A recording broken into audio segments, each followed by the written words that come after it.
বিসমিল্লাহির রহমানির রহিম। আসসালামু আলাইকুম, আমি তারানা। ভিউয়ার্স, আজ আমি আপনাদের জন্য নিয়ে এসেছি কাঁচা আমের শরবত বা কাঁচা আমের জুস। এই যে কাঁচা আম, এই ধরনের কাঁচা আম নেবেন আপনারা। আসছে পয়লা বৈশাখ, আপনারা এই ধরনের গ্রিন ম্যাঙ্গো জুস সকালে তৈরি করে মেহমান আসলে পরিবেশন করতে পারেন। তো ভিউয়ার্স, আমি আপনাদেরকে দেখাচ্ছি আমার আজকের আয়োজনে কি কি লাগবে এখানে কাঁচা আম, পুদিনা পাতা, ধনিয়া পাতা, কাঁচামরিচ, এখানে আছে লেবু, চাট মশলা, বিট লবণ, এমনিও লবণও লাগবে, আর চিনি। আমার লাগবে একটি মিক্সার জুসার। এখানে আমি নিয়েছি লেবু এভাবে কেটে ডেকোরেশনের জন্য, নিয়েছি পুদিনা পাতা, এটাও ডেকোরেশনে লাগবে। ঠান্ডা পানিতে ভিজিয়ে রেখেছি। যখন কোনো কিছু কার্ভিং এর কাজ করবেন তখন ঠান্ডা পানিতে ভিজিয়ে রাখবেন, তাহলে হয় কি জিনিসটা ফুটে ওঠে। আমি এখন কাঁচা আম, যে যে ইনগ্রেডিয়েন্টস লাগবে সেগুলো দিয়ে আমটাকে আমি সিদ্ধ করব।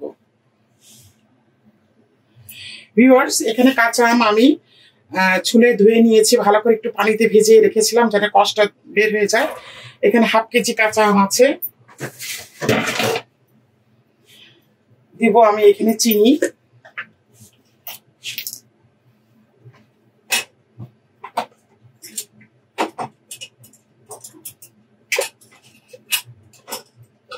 এখন আমের জুসে আপনি কতটুকু চিনি খাবেন এটা আপনার পছন্দ মতো দেবেন। আমি এখানে হাফ কাপ মতো দিলাম, আবার বেশি চিনি দিলে ভালো লাগবে না।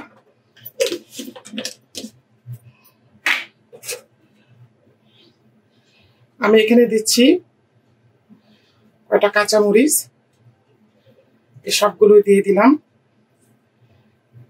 পুদিনা পাতা, ধনিয়া পাতাটা আমি পরে দিব, যখন আমি ব্লেন্ডারে জুস করব তখন।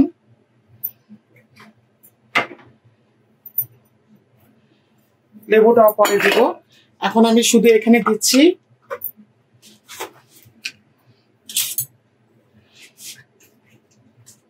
এই যে লবণ দিলাম, এখানে পরিমাণ মতো লবণ, কাঁচামরিচ, চিনি আর আম, এটা দিয়ে আমি এখন এটাকে বয়ল করব। আমি আম, চিনি, লবণ আর কাঁচামরিচ দিয়ে আমি এটাকে বয়ল করতে দিচ্ছি। পানি দিয়ে দিলাম পরিমাণ মতো।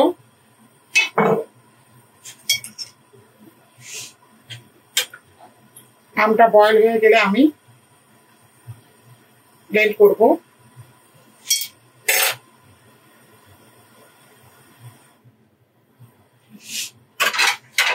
আমি ঢেকে দিচ্ছি যাতে তাড়াতাড়ি হয়ে যায়।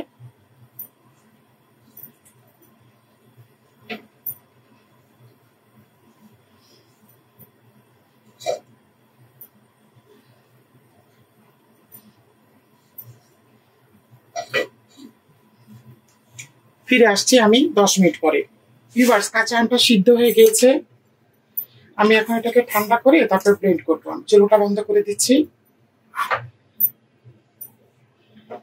আমি এটা ঠান্ডা করে যখন ব্লেন্ড সময় কি কি দেবো তখন আমি ফিরে আসছি। ভিউয়ার্স, আমটা সিদ্ধ হয়ে গিয়েছে, এই দেখুন আমি ব্লেন্ডারে ঢেলে নিয়েছি ঠান্ডা করার জন্য। কেন গরম অবস্থায় কখনো ব্লেন্ড করবেন না, এতে ব্লেন্ডারের অনেক ক্ষতি হয়, একটা অ্যাক্সিডেন্ট হয়ে যেতে পারে। আমি দিলাম ধনিয়া পাতা, এখন দিচ্ছি পুদিনা পাতা। পুদিনা পাতাটা খুব স্ট্রং, আপনারা বুঝে দিবেন। এটা আমি দিচ্ছি চাট মশলা অল্প পরিমাণে,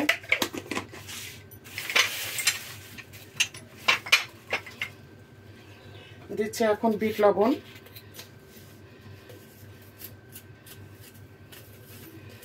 পরিমাণ মতো দিবেন, যা দিবেন যেগুলো।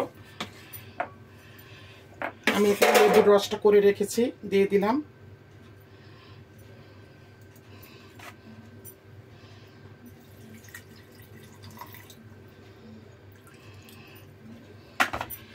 আমি এটা ব্লেন্ড করে তারপরে আমি ছেঁকে নিয়ে ফিরে আসছি।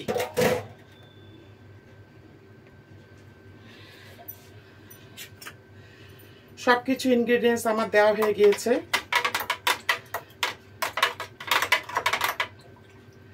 ব্লেন্ড করে আমি ছেঁকে নিব। আপনারা ইচ্ছা করলে নাও ছেঁকতে পারেন, তবে ছেঁকে নিলে পরিবেশন করলে দেখতে ভালো লাগে। ফিরে আসছি আমি ব্লেন্ড করে। ভিউয়ার্স, আমি জুসটা তৈরি করে নিয়েছি, আমি এখন ঢালছি। খুবই টেস্ট হয়েছে, খুবই। এই পদ্ধতিতে বানাবেন,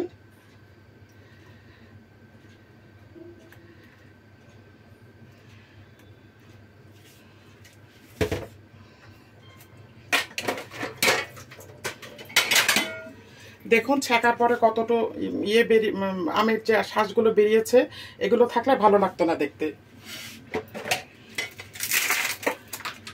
আমি এখন বরফ দিয়ে দিচ্ছি।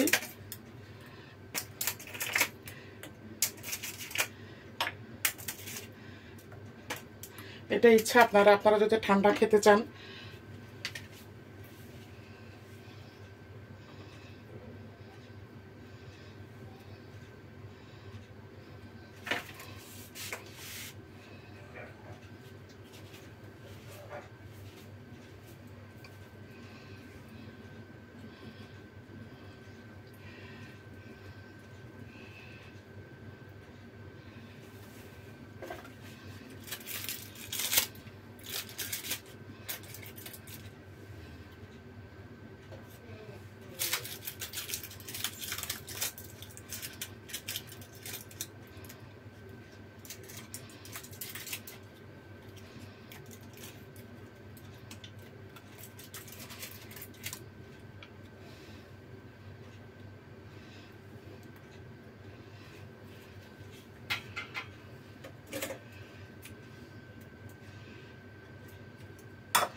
ভিউয়ার্স, তৈরি হয়ে গেল কাঁচা আমের অপূর্ব স্বাদের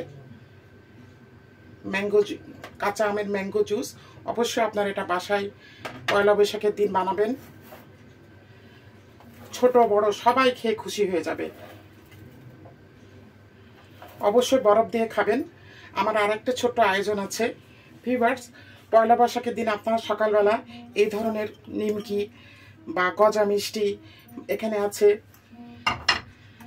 বাতাসা, কদমা, খুব ছোটবেলার কথা মনে পড়ে যাচ্ছে আমার এগুলো দেখে। নকুলদানা, ছোট ছোট চমচম মিষ্টি, আমি একটা নস্টালজিয়ায় পড়ে গেলাম। ভিউয়ার্স, আপনারা পয়লা বৈশাখের দিন অবশ্যই সকালবেলা টেবিলটাকে এইভাবে সাজাবেন। ছোট বাচ্চাদের জন্য আপনারা বাসি কিনে দিতে পারেন, এই ধরনের দুধটুকি কিনে দিতে পারেন। একটা দিনের জন্য তো সবাই আনন্দ উপভোগ করবে। তো ভিউয়ার্স, অবশ্যই আপনারা সকালবেলা একটা ছোটোখাটো আয়োজন করবেন যাতে বাড়ির সবাই খুশি হয়ে যায়। আজকের এই আয়োজনটি যদি আপনাদের ভালো লেগে থাকে তাহলে অবশ্যই আমাকে একটি লাইক দিবেন, কমেন্ট করবেন এবং আমার ইউটিউব চ্যানেলটিকে সাবস্ক্রাইব করবেন। ভিউয়ার্স, পয়লা বৈশাখের আগাম শুভেচ্ছা জানিয়ে, নববর্ষের শুভেচ্ছা জানিয়ে আমি আজকের মতো শেষ করছি। আমার জন্য দোয়া করবেন। আগামীতে ফিরে আসবো আবারও নতুন কোনো রেসিপি নিয়ে। আল্লাহ হাফেজ।